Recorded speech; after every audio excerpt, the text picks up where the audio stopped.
while this new technology feels completely inappropriate to me, I do feel like they're onto something. Or at the very least, they're on the same trail that Jesus is on, and it's this: that sometimes, on the surface, you just can't tell what's going on with someone. Because there are so many things that are intertwined in each of us. So many things that have shaped us, so many things that have changed us, so many things that have influenced the paths of our lives. So then how we present ourselves doesn't necessarily tell the whole story of who we are, of who we want to be, of who we had hoped to become. So then maybe that should make us stop and think twice before we start weeding people out of our lives.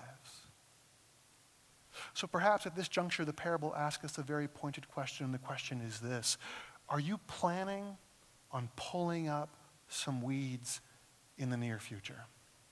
I mean, really putting someone in their place. Showing them how right you are, how wrong they are.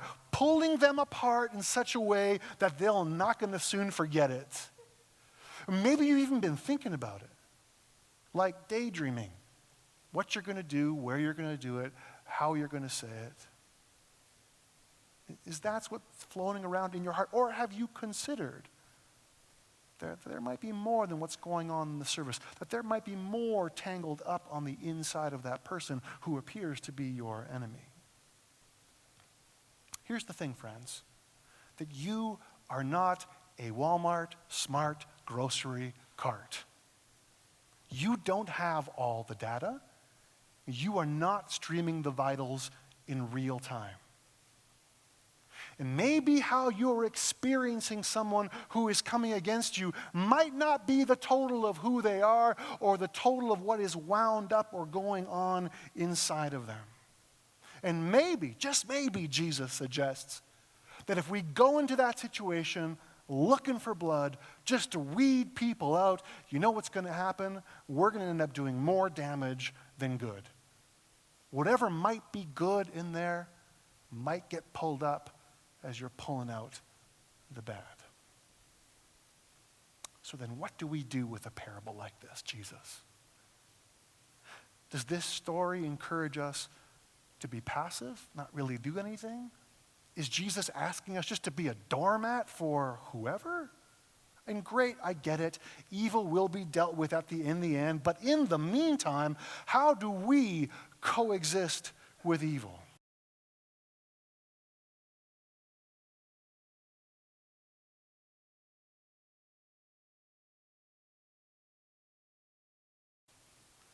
Any power that evil has to sabotage lives is a power that we give it.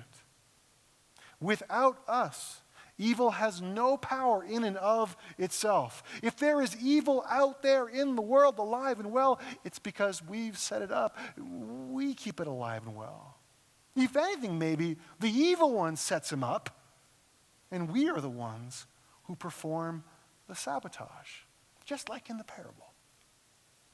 So that leads us to another sharp question. And that sharp question for us this morning goes a bit like this: are you currently being used to sabotage others? Your brilliance, your creativity, your talents and resources and gifts, are you using them for good? Are you actively resisting the bait of the evil one? Or are you bringing evil to life? Quick confession. I often take the bait. I feel like I've done it a million times in my own life. And most times I know exactly what I'm doing, because I can justify my actions like nobody's business. I am really good at getting even. And to be honest, I am a master at being self-absorbed. But I recognize, in light of this parable, that whenever I justify things, whenever I get even, whenever I allow myself to be completely self-absorbed, I've taken the bait yet again. And I have potentially yanked out whatever good might be growing up alongside the bad. And then it really hits me that in my attempt to sabotage others, I am actually sabotaging myself, my true self, the good seed self, the subject of the kingdom, Joe Manifo self.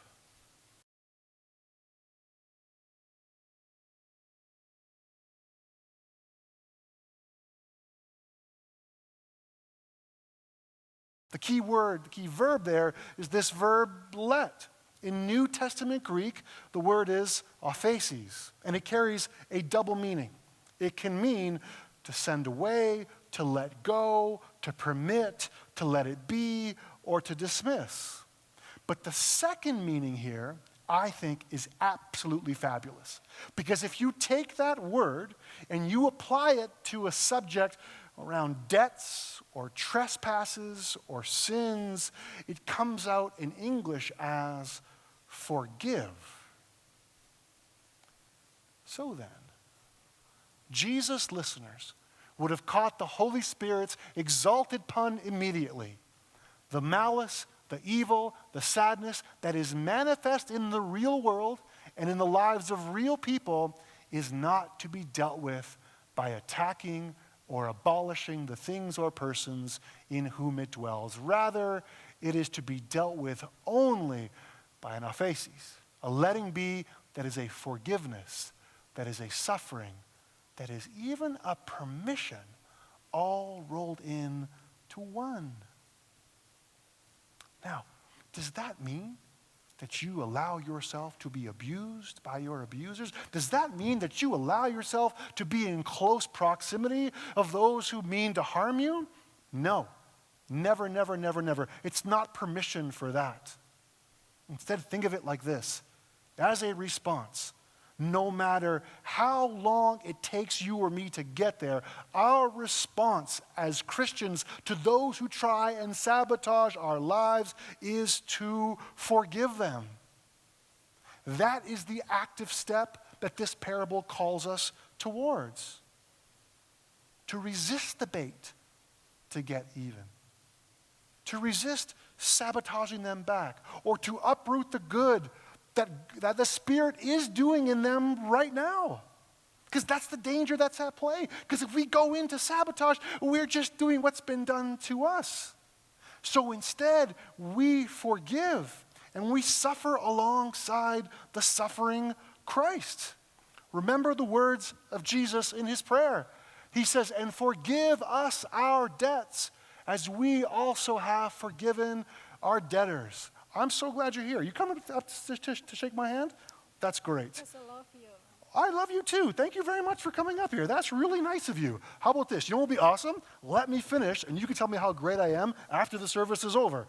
Would that be good? Yes. That'd be great. Maybe What can you do in the city?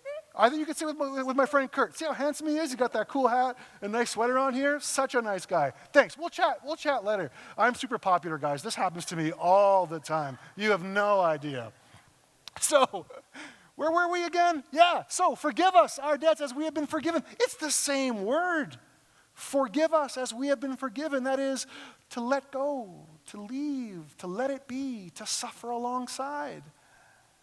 And don't forget the words of Christ on the cross. He says, "Father, forgive them, for they do not know what they are doing." Again, it's the same word. Forgive. Let it go, leave it, suffer alongside, to give permission insofar as that we recognize that we're in this in-between time, like we talked about last week from the letter of Peter, where God gives us this space to figure ourselves out. He gives us time to work our stuff out. So this permission is for you and for others to get well. On the cross, Jesus doesn't threaten or sabotage his enemies, he forgives them. Likewise, in this parable, it's about the athesis of evil. It's a forgiveness of evil, not the avenging of evil. Don't you worry. God is going to do the weeding out in the end. He's got that covered. But let me remind you, that is not your job. That is not my task. Your job right now is to recognize that we live in a world where good and evil coexist. And if things go sideways, forgive as required. Does that mean we're supposed to be tolerant of evil? No. But it is a reminder that the destruction of evil is not our task. Our active step against evil, as portrayed in this slice of the kingdom, in this learning from the parable, is to keep ourselves from being co-opted by it. Our active response is not to answer evil with evil. And that, my friends, is one of the amazing yet crazy ways that Jesus asks us to join him in the healing of this world. Because loving our enemies, or the new humanity, is the most authentic, frightening, scandalous, and therefore the most evangelical way. So then, take hope, my friends. In the end, Jesus is going to weed out everything that causes us to hurt. But in the meantime, we are called to resist the urge to tear everything to pieces. Why? Because God's Spirit is at work in everyone. And we cannot allow ourselves to undo that work.